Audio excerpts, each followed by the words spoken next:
Hypertensive emergencies and urgencies. Imagine you're the doctor on call. A patient's blood pressure reads 230 over 140 millimeters of mercury. The nurse asks, "Doctor, should I start an IV antihypertensive immediately?" Your answer shouldn't depend on the blood pressure alone. Instead, you ask one critical question: is there evidence of target organ damage? Because the treatment of severe hypertension changes completely depending on the answer. A patient with acute pulmonary edema needs one drug. A patient with aortic dissection needs another. A pregnant woman with eclampsia requires something entirely different. In this video, you'll learn exactly how to manage hypertensive emergencies and hypertensive urgencies in real clinical practice. The clinical distinction. Before selecting any antihypertensive drug, the first and most important step is to distinguish between a hypertensive emergency and a hypertensive urgency, because their management is completely different. A hypertensive emergency is characterized by severe blood pressure elevation, usually above 180 over 120 millimeters of mercury, with target organ damage. This damage may involve the brain, heart, kidneys, retina, or major blood vessels. Since ongoing organ injury can rapidly become life-threatening, these patients require intravenous antihypertensive drugs, close monitoring in an ICU, and a rapid but carefully controlled reduction in blood pressure.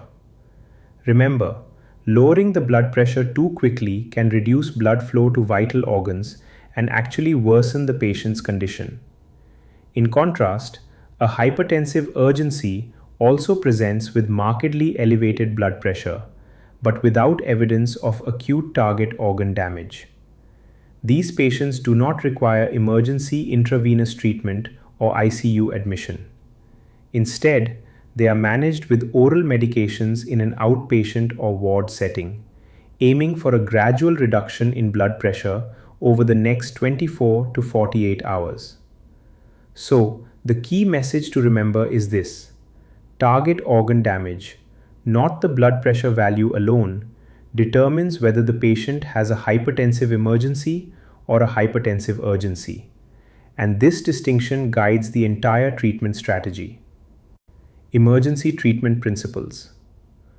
Once a diagnosis of hypertensive emergency has been made, treatment should begin immediately because ongoing hypertension can rapidly worsen target organ damage.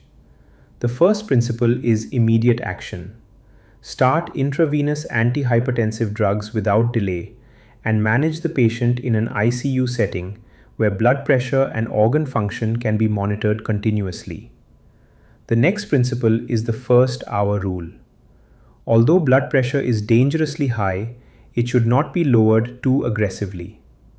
The goal is to reduce blood pressure by no more than 20 to 25% during the first hour. A rapid fall beyond this can reduce blood flow to vital organs such as the brain, heart, and kidneys, leading to cerebral ischemia, myocardial ischemia, or acute kidney injury. The final principle is gradual thereafter. After the initial stabilization, continue a slow, controlled reduction in blood pressure over the next 24 hours, allowing the body's autoregulatory mechanisms to adapt safely. Intravenous drugs, the arsenal. Now let's review the IV drugs commonly used in hypertensive emergencies. Let's begin with sodium nitroprusside. It is the traditional workhorse for most hypertensive emergencies because it produces rapid and powerful blood pressure reduction.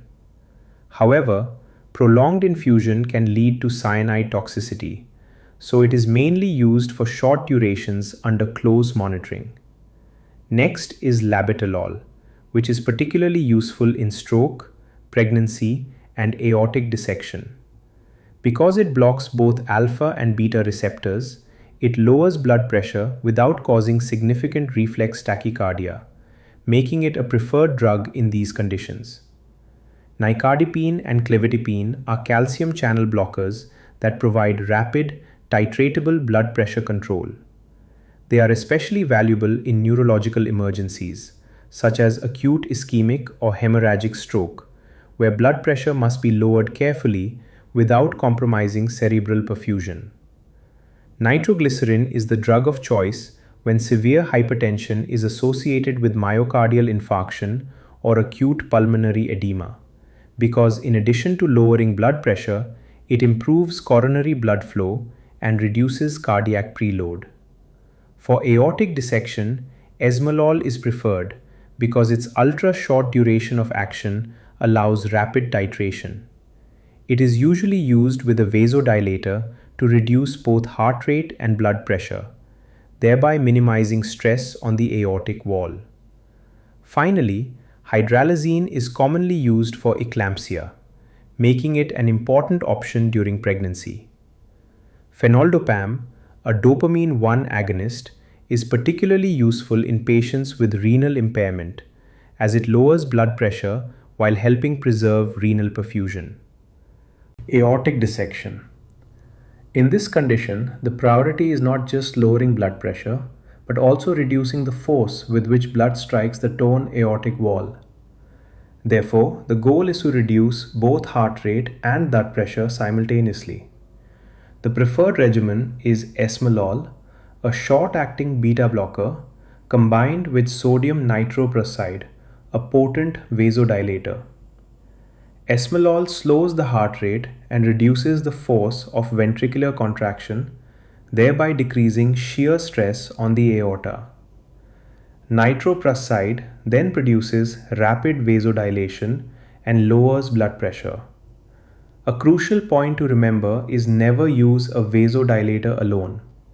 Vasodilators can produce reflex tachycardia, increasing the force of blood flow against the already damaged aortic wall and potentially worsening the dissection. Administering esmolol first prevents this reflex tachycardia, making the combination both safer and more effective. The key message is simple. In aortic dissection, always think beta blocker first, vasodilator second. This is an important clinical principle. Eclampsia and stroke.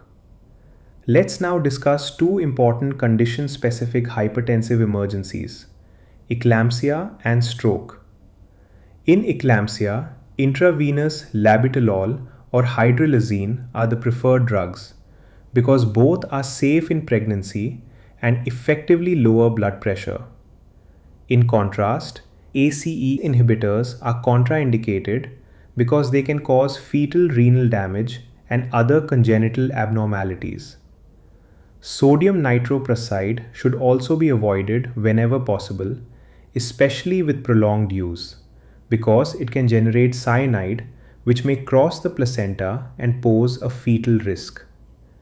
Now consider stroke.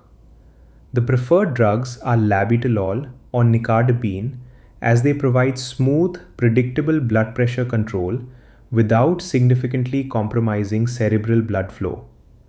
However, one important principle must always be remembered. Avoid excessive blood pressure lowering. In acute stroke, cerebral autoregulation is impaired, and cerebral perfusion may depend on maintaining a relatively higher blood pressure. Lowering it too rapidly can reduce blood flow to the ischemic brain and worsen neurological injury. Acute pulmonary edema and myocardial infarction. Nitroglycerin is the preferred drug when severe hypertension is accompanied by acute pulmonary edema because it produces predominantly venodilation, reducing preload and rapidly relieving pulmonary congestion.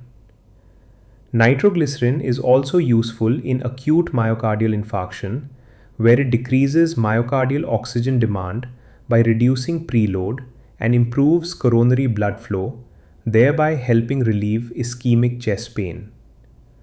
Let's now turn to hypertensive urgency, where the management is much calmer than in a hypertensive emergency. The first and most important step is to exclude target organ damage. Although the blood pressure may be severely elevated, there is no acute injury to the brain, heart, kidneys, or retina. Once organ damage has been excluded, the next step is to start oral antihypertensive therapy. Intravenous therapy is not needed, and ICU admission is usually unnecessary. These patients can generally be managed in the outpatient department or a hospital ward. The final principle is to reduce blood pressure slowly over 24 to 48 hours. Avoid the temptation to normalize blood pressure immediately. A rapid fall can decrease cerebral blood flow and may lead to cerebral hypoperfusion, especially in patients with long-standing hypertension. The key message is simple. In hypertensive urgency, no IV therapy needed. The goal is a slow, controlled reduction. Rushing risks cerebral hypoperfusion. Outpatient or ward management is appropriate. Oral drugs for urgency. Let's begin with captopril, an ACE inhibitor. It has a relatively fast onset of action, especially when chewed or swallowed, making it a commonly used option for achieving an early but controlled reduction in blood pressure. Another useful drug is clonidine, a central alpha agonist. By reducing sympathetic outflow from the central nervous system, it effectively lowers blood pressure and is particularly useful for rapid oral loading. However, because it may cause sedation and rebound hypertension if stopped abruptly, it should be used judiciously. Oral labetalol, an alpha and beta blocker, is another excellent choice.